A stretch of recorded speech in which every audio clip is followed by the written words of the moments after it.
adá ọpẹ́ fún Ọlọ́run Allah subhanahu wa ta'ala atọ́ àlékún kẹfà lẹ́gbẹ̀wá Muhammad àwọn aráalé rẹ̀ àwọn sọ̀hábà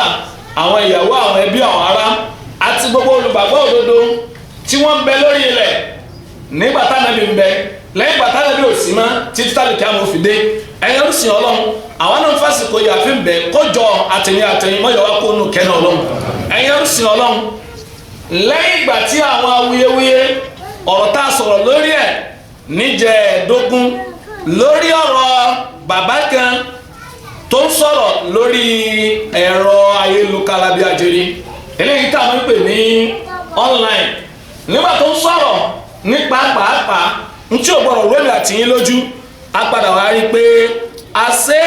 ọgọ́rọ̀ wa lórí ilẹ̀ títí dì sin náà àmọ́talẹ́ni tá à ń sìn bẹ́ẹ̀ lọ́pọ̀lọpọ̀ òmọ́ta ní Allah subhanahu wa ta'ala eléyìí tí ó sì gbọ́dọ̀ kúrò lórí ọkàn àyà wa lásìkò kan nínú àsìkò tọ́fàtà ayni wala aqalla min dhalik ìmú níṣẹ́jú akẹ́kàn ọ̀rọ̀ yóò gbọ́dọ̀ rújú sí wa kò gbọ́dọ̀ pamọ́ sí wa ẹ̀yẹ́ sí Ọlọ́run ìyẹn ló gbọ́ wá sí yí pé asáàbù kàátà láti máa ṣèwádìí láti máa tẹ̀síwájú láti máa bí àwọn olùmẹ̀sìn nípa àlámà tí bàbá yẹn sọ̀rọ̀ ń pẹ́ ta sọ̀rọ̀ díẹ̀ lórí ẹ̀ níjẹ̀jọ́ ẹ̀yẹ́ sí Ọlọ́run kí la fẹ́ sọ̀rọ̀ ń pẹ́ òun náà ni ó gbé wa lọ sí yí pé ǹjẹ́ àti ẹ̀ lè rọ́bà abẹ́dà káàtì ẹ̀ tó sọ páàtì ẹ̀ rí àbórí fọ́tò wo orí àwòrán wo lágbàrí ǹjọ́ ti ẹ̀yẹ ká mọ̀ wípé ta lọ́ba tá ń sin gan ìyẹn lọ́pọ̀lọpọ̀ àwọn olùmẹ̀sìn wọn lọ́kọ̀lé àkọlé tó fẹ́ jọ máa ń wàrọ̀ tá a fẹ́ sọ̀rọ̀ lórí ẹ̀ Ọlọ́run mọ́sà táwọn ọmọ náà sọ́nà ìrọ̀lọ́ba tó máa ń fìmọ̀ ọmọ nìyàn ọmọ tí ó mọ̀ tẹ́lẹ̀ Ọlọ́run èyí tí ó wúlò fún wa nínú mọ̀ tí ó sáǹfààní fara ayé mọ́sà fi mẹ́nu kọ̀ọ̀kan wọ́ Ọlọ́run tó bá wá fìmọ̀ wá tọ́jú ó wúlò fún aláyàtọ̀ lálùkìyà mọ́ Ọlọ́run ẹ̀yà ń sìn Ọlọ́run ó làwọn olùmẹ̀sìn mọ́ sọ́mọ́ pé mẹ́nu wọ̀ lọ́ tala ń pè ní Allah subhanahu wa ta'ala tala ń pè bẹ́ẹ̀ ẹlẹ́ẹ̀kejì tábàwọ̀ lọ ọmọ gbólóhùn tá a pè yìí Allah subhanahu wa ta'ala táwọn ẹlẹ́lábáwọ̀ àwọn elédè lábá máa ń pè ní lafzul jalala wa khasa'ib hadha al-ism kí ni àwọn àṣàyàn tí ń bẹ fún orúkọ yìí tó yàtọ̀ sí gbogbo orúkọ mi tọ́lọ́ọ̀bà aláàlú ń jẹ́ ẹlẹ́ẹ̀kejì kayfa na'rifu Allah bóòlù láṣẹ wà lè mọ̀ ẹ́ bóòlù láṣẹ mọ ọba tó dá wa yìí bóòlù láṣẹ mọ adẹ́dá yìí bóòlù láṣẹ mọ aláṣẹ lórí wa bóòlù láṣẹ mọ olówó wa ẹ̀yìn ọ̀sìn Ọlọ́run tàbá wà mọ̀tá ba'dal fawaid kí láǹfààní tẹ́mi àti gbogbo olùgbọ́ wa kí láǹfààní táàrí látara mímọ̀ ọba tó dá wa táàpì ní kó sínú rúdùjú lẹ́yìn tí ń lọ àtúntì mọ̀ ní ìwọ yóò tún ṣẹlẹ̀ torí pé kanat min alamati sa'a ẹ̀yẹ ọ̀sìn Ọlọ́run irú ìbéèrè àtìmí tí ó jọ àtìmí tí ó tún padà wáyé kò dá lórí kankan bí ó gbẹ́gbọ́n dá lórí wípé àpẹẹrẹ ìgbẹ̀yìn ayé ni yóò dásìkò kan táwọn èèyàn ò ní fẹ́ mọ kalimatu lafzul jalala Allah lórí ilẹ̀ mọ́ Ọlọ́run àsìkò náà má jò bá wọn tó bá bá náà àwọn ọmọdé ọmọ wa làwa kà wọ́n sínú àwọn tí wọ́n là ọlá ìpè méjì ìlú Ọlọ́run náà wọ́n sà làwa wọn kọjá kó lórílẹ̀ ayé lórí ìmọ̀ Ọlọ́run lọ́kàn ṣoṣo ẹ̀yẹ́ ń sìn Ọlọ́run ọ̀pọ̀lọpọ̀ béèrè ló ń lọ tó ń bọ̀ lọ́pọ̀lọpọ̀ àwọn olùmọ̀ Ọlọ́run lọ́kàn ṣoṣo àtẹni tí ìṣe olùmọ̀ Ọlọ́run lọ́kàn ṣoṣo kí ni ìbéèrè yẹn wọ́n fẹ́ mọ̀ lè yàtọ̀ àrọ́fù àlà haqa'iq nípa pàápàá ta ni wọ́n ń pè ní Allah ta ló sọ kó dá wa gan àwọn ọ̀jọ̀gbọ́n àwọn alùfàlásífà àwọn olùrònú wọ́n máa ń sọ fún wa yìí pé ǹjọ́ rọrùn kárí orí pa iṣẹ́ kámọ̀rẹ́ ni tó ṣiṣẹ́ kò bá làákà ìwọ ọpọlọ ọmọ nìyẹn tó lálàáfíà mú kárí orí pa iṣẹ́ àbí kárí iṣẹ́ kan káwá sọ pé kò sẹ́ni tó ṣe wọ́n ní tó rọrùn tí ò bá wá rọrùn nínú béèrè tí wọ́n tún wá ń bira wọn lẹ́yìn tó pọ̀ táwọn náà tó yẹ ká lè máa bira wọn yìí pé man ana ta lè mi ẹni tí ń gbọ́ àbẹ́ni tí ń bá wa sọ̀rọ̀ njẹ́ àti ti bira wa yìí man ana who I am ta lè mi tí mo bá yín sọ̀rọ̀ ta lè yẹ tó ń gbọ́ mi wa min aina atayt ẹlẹ́ẹ̀kejì ni pé tí má tẹ̀ wá mara mi bó ni mo ti ń bọ̀ gan wa ila aina al-masir tí n bá wá kúrò níbí ṣé mo níbi kan tí mo ń lọ tó bá wá níbi kan tí mo ń lọ wà mí ayé sábàbí méjì yà á hàlẹ́ àyà torí kí ni sábàbí tó gbé mi débi àti wọn náà hàlẹ́ tasawulatin kathira eléyìí la ọ̀pọ̀lọpọ̀ mẹ́rin rí ìbéèrè tó ti máa ń da àwọn ọ̀jọ̀gbọ́n tó máa ń dà wọ́n láàmú abẹ́nú àwọn ọmọ ṣàṣàánú fún wọn lọ́hùn nínú títí jẹ́ àwọn jẹ́yìn orí rúrò ní báyìí rò tí ìjọba pọlọ yìí ó ṣiṣẹ́ dáadáa báyìí kò sí jẹ́ kan nú ẹ̀ mọ́sà ká ó sì kó láwùjọ wa tábà bí yẹn pé ta lọ́ba tó dá wa tábà bí yẹn pé ta ni Allah ó lé ní ẹ̀ àwọn yẹn sábà máa sọ bẹ́ẹ̀ náà ni ó dà kéde Lárúbáwá ni kì í sọ náà torí pé kò rí ròrí njọ́ tiẹ̀ tí ọ̀kọ́ sí wa sọ ṣẹlẹ̀ sẹ́ni àti ẹ tí ọmọ rẹ bá bí ẹ pé who is Allah dad ta ni Allah kí ló fẹ́ sọ ó ní Allah is an Arabic word ó dàbí pé gbólóhùn Lárúbáwá ni ṣé èsì tó fún mi yẹn tó bá bí ẹ pé bolo wà then what about the signs of his existence of Allah kí làwọn àpẹẹrẹ tí fìmọ̀ pé ń bẹ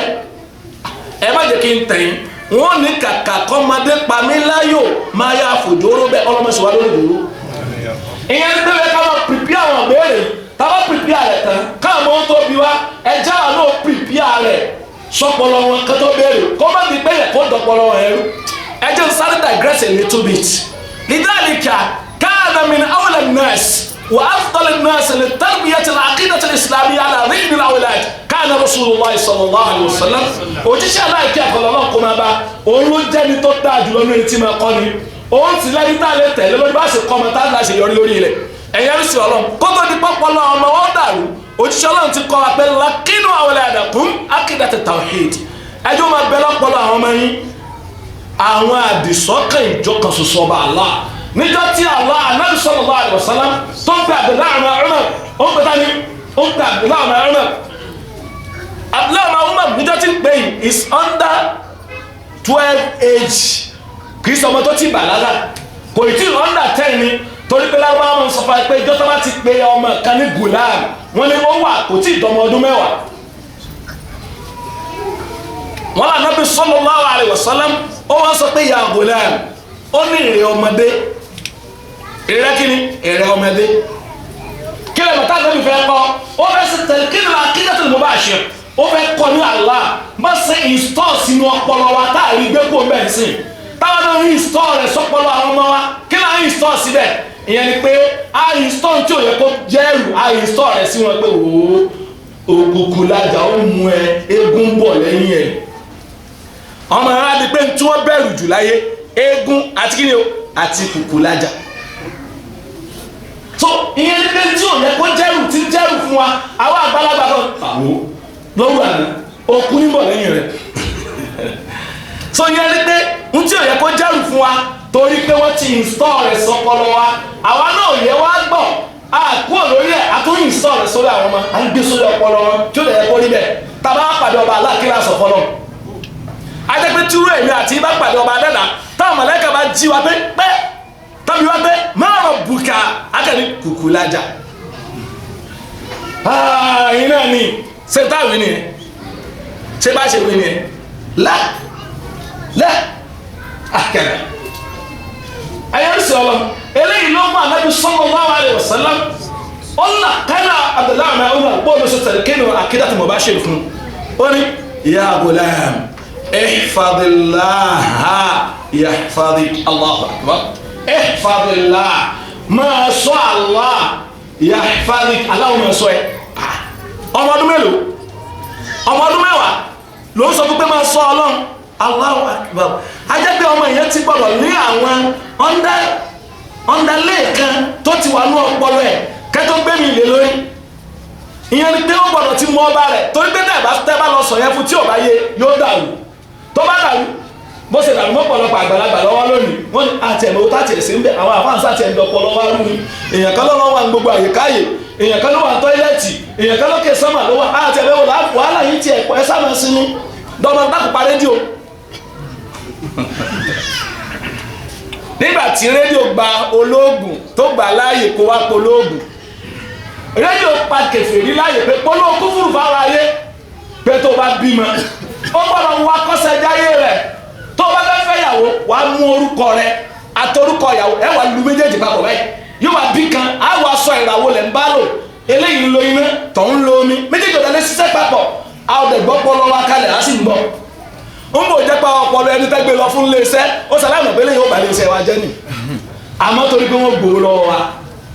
torí owó àní tí ó bá wa sọ̀rọ̀ nísìn ọ̀kan náà àgbà fà wa nílùú ní tí ó bá wa sọ náà nù torí pé kò yé wọn ńgbà tá a ní Wizaratul Awqaf a ní kúngìá ìgbìmọ̀ kan tí mójútó làwọn èèyàn sìn wa ó wá di pé kálukú náà ń gbórí sí iṣẹ́ ọjà tó fẹ́ tà náà gbórógorí atẹ́gùn gbogbo tí ń lọ bẹ̀. Abdullahi Umar Anabi sallallahu alaihi wasallam ó sọ pé ya gulam ihfazillah máa sọ Allah yahfazuk aláwọ̀ sọ ẹ̀ ó tún rìpíìtì ẹ̀ fún ó ní ihfazillah máa sọ ọba tó dá tajidu tujahaka ọ wà rí ọba yẹn níwájú rẹ Allahu akbar sẹ́wọ̀n ké arẹ́ni tọ́wọ̀ yẹn lè mọ̀ èyí dáadáa tó náà lè rí pé sìmọ́ lọ́rọ̀ ọlọ́run wájú rẹ láti dẹ́ ìmí ò tí ẹ̀ tí ì rí náà tọ́rọ̀ tí ò bá ti yẹ tó ti yẹ ìyẹn ni pé tọ́rọ̀ kan ò bá yé wa àdìsí ni ò yé wa ayé Kùránì ni ò yé wa kí náà Kùránì sọ fún wa ó ní fas'alu ahla dhikri in kuntum la ta'lamun tó o bá ti mọ̀ wà á gbé ọ̀rọ̀ yẹn lọ báwọn tó mọ̀ tó o bá ti mọ̀ ìyẹn ni pé o kẹlẹ́ fọpọlọ rẹ gbọ́ Kùránì àdìsí yẹ fún ara rẹ lẹ́nu wọn bá ti mọ̀ rẹ mọ̀ ẹ gbé lọ báwọn tó nímọ̀ jù ẹ lọ. Naam ẹ̀yẹ́ ń sìn ọ́ lọ ìyẹn ni pé Ànábì sallallahu alaihi wasallam ó yìí stọ̀ ń tó yẹ kí ọ̀dọ̀ láàrin ọmọ ń tó yẹ kó mà ó yìí stọ̀ rẹ̀ sórí ẹ̀ ó dẹ̀ jẹ́ kó mà ìyẹn ni pé kò fẹ́ sẹ́ni tó lè nímọ̀ nípa ọba adẹ́dà tó lè tó àwọn sàhábà wala yasilu ahadan illa darajata ashabi rasulullah kò sẹ́ni lè mọ̀ tó àwọn sàhábà yìí afdalan nasi ba'da nabiyyi hadhihi al-umma as-sahaba àwọn tí wọ́n lọ́lá jù tí wọ́n lóore jù tí wọ́n jẹ́ wòlíì ẹni Ọlọ́run jù wọn sàbẹ̀ ni torí pé kí ni lè anáwòlá takarraju ala aidi nubuwa torí pé àwọn arábí wọ́n kẹ́kọ̀ọ́ lábẹ́ ànábì ọba adẹ́dà abẹ́ta làwọn ti ń kẹ́kọ̀ọ́ tariqatu sàtìyà oya bọ́ọ̀lù ọpọlọ onírìn nàná yóò fọ́jú tó bá fọ́ọ̀tì tàbí tó fọ́ọ̀tì inú ẹ̀ àwọn ẹlẹ́jọ̀ kọ́ báyìí wọ́n dẹ̀ máa fọ́n oríṣiríṣi viruses ó bẹ̀ ju coronavirus lọ coronavirus is virus just by not virus tó bá ti wọ́n ti di tọ́pọ̀ mú báyìí ó ṣe kí ni o ti ṣe gáàdì ẹni ló bá tán tó sì bàyàn lọ́wọ́ bẹ́ẹ̀ virus eléyìí ó lè rí nǹkan kan fi di tó bá ti yóò bá ayé jẹ́ yóò tó bá lè kí á mọ̀ rẹ̀ jẹ́ coronavirus tó bá pa á kó lórí rẹ̀ tábàdọ́dọ̀ Ọlọ́run á tún gbà ládàá yes at-ta'un shahadatun li kulli muslim àfàìkú ní mùsùlùmí láfà ìgbẹ̀sán wájú ọba dẹ́dà ayé ń sìn ọlọ́run adégbẹ́ lámàrí abùkátà láti mójútó àwọn èèyàn wọn ń kú lójoojúmọ́ à ń padà sọ́nà ọba Allah ọlọ́run tó lè dá òde yé wa àwọn èèyàn náà ń ṣe fàájì àwọn èèyàn náà ń ṣe náwó àwọn èèyàn náà ń náwó sórí ẹ̀sìn mọ́ṣáláṣí di ń tà fi ń ṣe fáàrí láwùjọ wa mọ́ṣáláṣí wa ló dáa jù kọ́dà yé sí wà nú ẹ̀ kọ́dà gan plasma orígun mẹ́rẹ̀ẹ̀rin ló wà kọ́dà ìmáàmù wa wireless mic ni wọ́n tẹ̀ tó ń lò kọ́dà wọn lo hand free is that what is meant for? níjọ́ tá Ànábì sallallahu alaihi wasallam tó kọ́ àṣà abẹ́ ní mẹ́sìn lábẹ́ pẹpẹ lábẹ́ kíni lábẹ́ ẹ̀fọ́n ọ̀pẹ wọ́n bẹ̀ jẹni tó kọ́ gbogbo ayé lẹ́kọ̀ọ́ ké wọ́n la gbogbo ayé nínú fìtínà nínú òkùnkùn àìmọ̀kan nínú òkùnkùn ìsìn kàmí yàtọ̀ sọ́ba Allah bẹ́ẹ̀ lónìí ẹ jẹ́ kí àwọn masajid wa àwọn masalasi wa bó ṣe wọlé dáa tó ẹ jẹ́ kí wọ́n discharge kí lójúṣe àwọn kó yẹ kí wọ́n ṣe fún wa bọ́ọ̀lù àṣẹ ìdọ̀bà adẹ́dà wa nù kó má jẹ́ pé Allah Allah Allah Allah náà ló ṣe kí ni lábàá kó ń bẹ̀ ní ọba nínú ìtumọ̀ tábà padà sọ́dọ̀ ọba Allah subhanahu wa ta'ala kí ló jáwé jáde wa. eléyìí lọ́pọ̀lọpọ̀ oríṣiríṣi ìbéèrè táwọn èèyàn ń bira wọn ò yẹ má béèrè wọn náà lè bí wọn náà lọ́la gẹ́gẹ́ bó ṣàlàyé fún wa ọba aláwa fèsì lọ́pọ̀lọpọ̀ àyà ẹ jẹ́ kí n ka mẹ́ta fún wa torí àsìkò ọba Allah subhanahu wa ta'ala ó ń sọ fún aláyè kan ó ní afa hasibtum annama khalaqnakum abasa èsì ọ̀rọ̀ ẹlẹ́ẹ̀kejì nù kí ló dé tá a fi wá afa hasibtum ó ní sẹ́ẹ̀rù ni annama khalaqnakum abasa pé mo dá yín lásán without no reasons bóyá mi ò nídìí kan bóyá mo kàn dà yín lẹ̀ kò bọ́ pọ́nlọ́ mẹ́rin mú gan pé kí ló tó fi gbà gíríkì ó ní wọlé máa fi wọ́n ṣeré ni àwọn oríṣẹ́ ò pé ó máa ra oúnjẹ fún wọn ó tanná síbẹ̀ ó bomi fún wọn wà máa fún wọn lóògùn wà máa fún wọn lábẹ́rẹ́ no ó yà fẹ́ tà ní. adépọ́ba tó dá wa kò dà wá lẹ̀ sórí ilẹ̀ ó dà wá sórí ilẹ̀ ó ní ká máa pọ̀ lórí ilẹ̀ torí kí ni ó ní fata'ala Allahul malikul haqq tó bá jẹ́ pé ọpọlọ ọmọ ènìyàn ò lè gbà bẹ́ẹ̀ ọba mi ga kó n bí kó sentí ò nítumọ̀ la ilaha illa hu kò sẹ́ni tí ìjọsí tọ́ sí àyàfọ́ oníkankan ṣoṣo Rabbul arshil karim ọba tó làgà àlàárà sí ọ̀pọ̀ ọlọ́rẹ̀ ta ọba aláàtún dá wa lóhùn pé àwọn tó béèrè pé bó làwọn ti wá ta ló dá wọn ǹjọ́ rọrùn kárẹ́ni tá a dá kámẹ́rẹ́ni tó dá yàn ó ní kò ṣeé ṣe ọba aláàfẹ́sì fún rẹ̀ ó ní amúkúlẹ̀kù mi ń gẹ̀rì ṣe ń ẹbí wọn bóyá dá wọn láì nítorí kankan àmọ́ khaliqu tí ò bá yẹ wọn sàdá dára wọn. èsì ẹlẹ́kẹta tó lágbára díẹ̀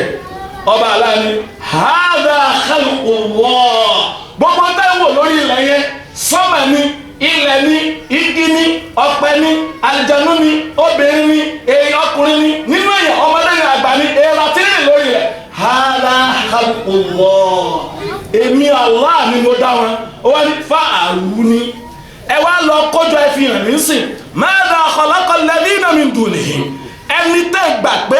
ọlọ́run míì tó yàtọ̀ sí ni ẹ fi ń táwọn dá tó yàtọ̀ sí tí mo dá yẹn gbogbo táwọn èèyàn máa ń sìn tó yàtọ̀ sọ́ba Allah ẹ lọ́mọ dáadáa nínú ẹ̀dá ọlọ́run náà ni wọ́n mú àwọn kan ń ṣe màálù ta ló dá màálù Allah àwọn kan ń ṣe odò ta ló dá odò tí pé tìyẹn Allah àwọn kan ń ṣe òrùn ta ló dá òrùn yẹn Allah hadha khalqullah ẹ̀dá ọba dẹ́dà ni fa'aruni madha khalaqa alladhina min dunihi bal zalimuna fi dalalin mubin ó lẹ́ẹ̀rí pálábòsí ẹni ó sì nǹkan mí ìtọ́ sọ́ba Allah ẹ̀rí pé wà ní ọ̀nà ànùgán tó yẹjú ẹ̀yẹ ń sìn ọlọ́run tó bá rí bẹ́ẹ̀ man huwa Allah tani Allah Allahu lafzul jalala àwọn olùmẹ̀sìn máa ń pè ní gbólóhùn tó tóbi jùlọ òun là kọ́kọ́ orúkọ ọba Allah òun kí ni àkọ́kọ́ orúkọ ọba Allah tó dá òun ló tóbi jù nínú gbogbo orúkọ tó pè rẹ̀ alẹ́ tìlá kò sókọ mí tó tó fọwọ́ ismun òun nìkan ṣoṣo lórúkọ kan tankashifu bí al-qurbat tẹ́yẹ̀ bá wí nípa àbànújẹ́ ọba àlejò ọlọ́wọ́ sì pa àbànújẹ́ náà wàtẹ̀sítẹ́ńdẹ̀lù bí al-barakat tẹ́yẹ̀ bá fẹ́ kí báríkà ọmọ abẹ́nú sẹ̀mí ayé òun nínú àdáwọlé rẹ̀ yóò máa bọ́ sórí ẹ̀ wàtúkìlù bí al-atharat tẹ́yẹ̀ bá fẹ́ jáde nínú wàhálà òun nìkan ṣoṣo ni wàtẹ̀sítẹ́fì bí as-sayyihat gbogbo tí ò dá tó bàbẹ́jọ́ kàn máa porúkọ yẹn ó ní bisimilahi lẹ́dí pẹ̀lú kí ni orúkọ rẹ̀ alẹ́dí tó ṣe pé la yadurru ma'a ismihi shay'un ìnira ò lè bá kankan máa sùn yìí pẹ̀lú orúkọ yẹn fil ardi wala fis sama ní sọ́mọ̀ náà àbíjúmọ́ àbílẹ̀ ẹ̀yọ́ ń sọ̀rọ̀ orúkọ yìí ẹjọ́ yí wa dáadáa ó yàtọ̀ sí gbogbo orúkọ táwọn yìí ń pè ní ọba Allah gbogbo orúkọ tó kù wọ́n ń ṣèròyìn Allah ni gbogbo orúkọ tó kù ṣe kí ni wọ́n ń ṣèròyìn ọba Allah ni kẹ́lìmọ̀ yẹn àárín tá a lè fi tú ni ó lè pè ní Ọlọ́run ibẹ̀ ló ti yọ Ọlọ́run àwọn kan ní rárá sẹ́ẹ̀rí pé pìlẹ̀ kẹ́lìmọ̀ yẹn fẹ́ jọ ìlàhù Ọlọ́run wọ́n pè tààríìbù ni wọ́n rọ̀ ọ́ ni má pè lọ́lọ́run tó bá pè lọ́lọ́run ẹni Ọlọ́run nìkan nu ilẹ̀ wa ń kọ́ta ló lè yàn tó bá pè ní Allahu tó pè ní Olúwa ìyẹn ní pé adáda wa nìyẹn rọ́pù ló tú òtí tú Allah pẹ̀lú àwọn àlámẹ̀rí ó wájú yé wa lórí èdè lábá pé mushtaqun min ilah wọ́n mú Allahu jáde látara ilah bìmánà ìtumọ̀ pé ẹni tá ń sìn lidhalika àfa àwa tarjumanil Qur'an ẹni ó mọ Kúránì tújù lẹ́yìn òjíṣẹ́ Allah onílà Abdullahi ọmọ Abbas ó ní àìláhù ó ní túmọ̀ rẹ̀ ní pé dhul-uluhiyyati ẹnìkan ṣoṣo tá a máa sìn kò sẹ́ni ó lè mọ̀ tó lè tó wọn ẹ̀yọ́ sọ̀rọ̀ hábí ìlànà bọ́lá òun táwọn sọ fún wa tàmáyàrá àwọn èrè yìí ó yàtọ̀ sí gbogbo orúkọ ọba Allah 99 names míì tó lóhùn jẹ́ yẹn pẹ̀lú àwọn àṣàyàn tí ń bọ̀ yìí alákọ̀ọ́kọ́ ni wípé lamma arada Allahu subhanahu wa ta'ala an yata'arrafa nafsahu ala Musa alayhi salam níjọ́ tí ọba Allah fẹ́ júwe ara ẹ̀ fún Musa kí lẹ́mọ̀ tó fi júwe fún ya Musa kí ló ní ìní ó ní èmi tí mò ń bẹ ẹ sọ̀rọ̀ tó rí ana Allah kí ló pé ana Allah ó lè mìíràn Allah la ilaha illa ana torí pé kò sọ́lùjọsìn lọ́dọọdọ mi fún àyàfọ́ òun nìkan ṣoṣo fa àbúdí ní èmi nìkan ni ó máa sin o wa aqimi salata li dhikri tó bá tó wá fẹ́ gbẹ̀rùn dìde gan gbẹ̀rùn rẹ dìde nítorí ìrántí mi nìkan ṣoṣo Allah subhanahu wa ta'ala nígbà tó jura rẹ̀ láyé nínú Al-Qur'an bọ́ọ̀lù ṣe jura rẹ̀ gbogbo ọ̀rọ̀ tó bá jura rẹ̀ láwùjọ lálà lólò ó ní Allahu la ilaha illa hu ó ní Allah tí ò sẹ́ni tí ìjọsìn tọ́ sí lódodo ó wá ní làwù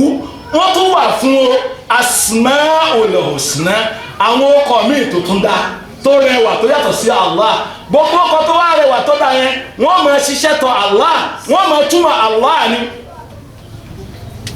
Náà eléyìí wà nọ́ọ̀sì náà nígbà tí wọ́n bi aṣáájú wa nì ọ̀rẹ́ wa nì olólùfẹ́ wa nì olólùfẹ́ Allah subhanahu wa ta'ala Ànábì Muhammad kí àtọ̀ lọ́wọ́ kó máa bá ìjọ táwọn ẹlẹ́bọ Mẹ́kà lọ́ba ọ̀rọ̀ ẹ̀ sú wa gbogbo gbà ó sábà sọ pé Allah who is Allah ta ni Allah tó ń sọ̀rọ̀ yìí ta ni gan kílẹ̀ mọ̀ tọ́lọ̀ ọba aláàbí kúl lọ sọ fún wa sọ pé huwa Allahu ahad bọ́ọ̀lù ó sọ̀rọ̀ yìí ọlọ́run rẹ fún wa kí lóò náà ni wá ṣe ó ní kúl Jibril wá bá kúl ọlọ́run rẹ ní kó sọ pé kúl huwa Allahu ahad ó ní Allah ọ̀kan ṣoṣo ni tí a lọ pé yẹ kó tún fi ìròyìn rẹ wá kí ni wọ́n tó repeat Allahu yìí ó ní Allahu Samad ẹni tí mò ń sọ yìí òun náà ní kí ni as-Samad ẹni tí gbogbo ayé ń gbé bùkátà lọ́wọ́ bá lam yalid wọn ò bí kò bí ma walam yulad kò tatara bíbí wa walam yakun lahu kufuwan ahad ó lè máa fẹ́ràn ọdún pé bọ́ọ̀lù ọ̀sẹ̀ rí kankan kò sí tó lè fi jọ o lafzul jalala bọ́ọ̀lù tá a sọ̀rọ̀ fún ẹ nàám ó wá lórí àwọn àjọ tó ṣáájú ìjọ yìí gan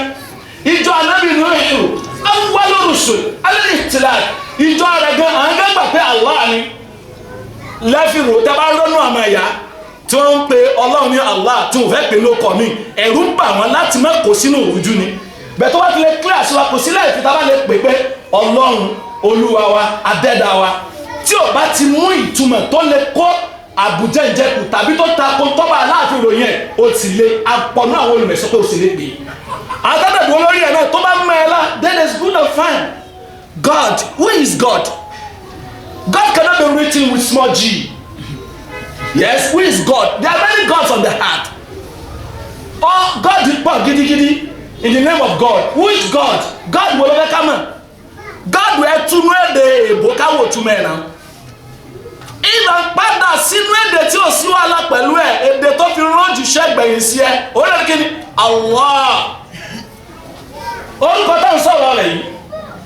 àwọn àjọ tó ṣáájú ìjọ wa bí wọ́n ṣe wí ni ẹ wọ́n tí wọ́n sọ fún Nuhu ní pé Nuhu tó bá dé pé òjíṣẹ́ ọlọ́ọ̀bá Allah ni ẹ walau sha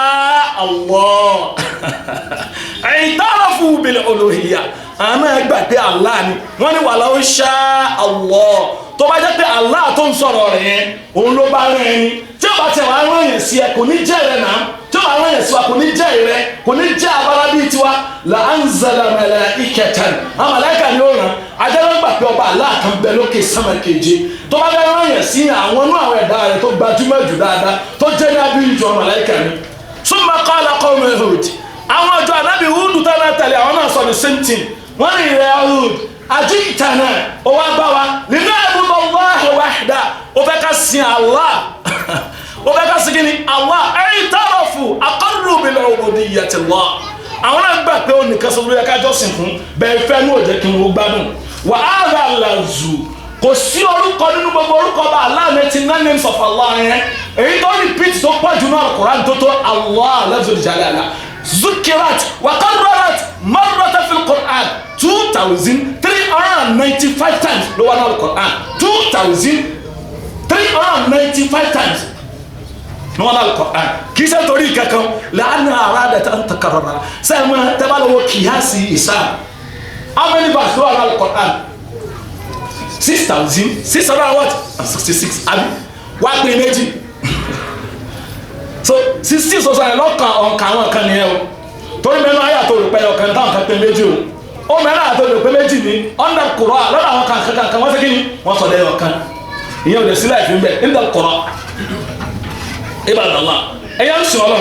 bọ́ọ̀lù àti wa lè mọ Allah tó dá wa a lè mọ Allah ìlà àyàfi ọ̀nà méjì dondo láti lè gbà mọ́ Allah táwọn sọ yẹn ẹni ò lè ju bájẹ́ yẹn ó júwe ẹ̀ fún ẹ bí bàbá yẹn ṣe fẹ́ máa júwe rẹ̀ fún ẹ bí táwọn ọ̀gá nìyẹn ó lè mọ̀ àyàfi bọ́lọ̀ bá aláàṣẹ júwe rẹ̀ àtànábì tó rán sí wa torí iṣẹ́ tó gbé ànábì yẹn lọ́wọ́ ni pé lọ júwe mi fáwọn ẹrú mi lórí rẹ̀ àwọn ẹ̀dá mi lọ júwe bí mo ṣe rí ajẹ́pẹ́ náà ọ̀nà tó lè gbà mọ́ min al-Qur'ani wa sunnatul mutahhara nínú al-Qur'ani ọ̀rọ̀ ọba dàda tí ò sí èméjì lórí ẹ̀ tí bàjẹ́ ò lè wọ bẹ̀ mọ́ àti nọ́ọ̀rọ̀ ànábì tó lálàáfíà ẹlẹ́ẹ̀kejì ọ̀nà tó tún lè gbà mọ́ an-nadharu fi makhluqatillah wa ayatil kawniyah tó bá bẹ̀rẹ̀ sí ń wò tó fẹ́ mọ Allah ìwọ máa wo tọ́lọ̀ ọba Allah dá sí sẹ́mà àbí tó dá sílẹ̀ wà á padà máa wípé wa fi kulli shay'in lahu ayatun tadullu ala annahu al-wahidu ibẹ̀ láti mọ̀ pé wa fi kulli shay'in gbogbo ń tọ́ ń bá rí lọ́wọ́ rí pé ń tọ́ka kì í so ní Allah o mọ́jà wọn yóò tẹ́ o gbogbo tó bá wọ báyìí lahu àyà wà á rí pé àmì nẹ́ẹ̀ tí ń júwe yìí pé ọba adéla kan bẹ ẹni ó dákẹ́ ní kan bẹ agbára kan bẹ tó ju agbára tó mọ yẹn lọ ẹyẹ ń sàn lọ ìyẹn yóò gbé wa padà torí àsìkò sórí àwọn ìbéèrè tí ó tún máa tẹ̀léra wọn nínú àbẹ̀rẹ̀ yẹn ni wípé talẹ́ni tó dá wa sóti ǹjẹ́ a lè rí Allah bí bàbá yẹn ṣe claim ǹjẹ́ a lè rí Allah law qadara Allahu al-umra bàbá yẹn kìíya tọ́lọ̀ bá ní kẹ́yìn tó máa kú lórí dáadáa ala al-islam wa ala al-iman abinu anu yolon ko sewatu amate waju hona madrasatu muhammad rasulullah yakul fi al-hadith al-dalla al-ghazal min sa'd dayan al-ilm in al-mashkita kama tudin sudan qum ila salatikum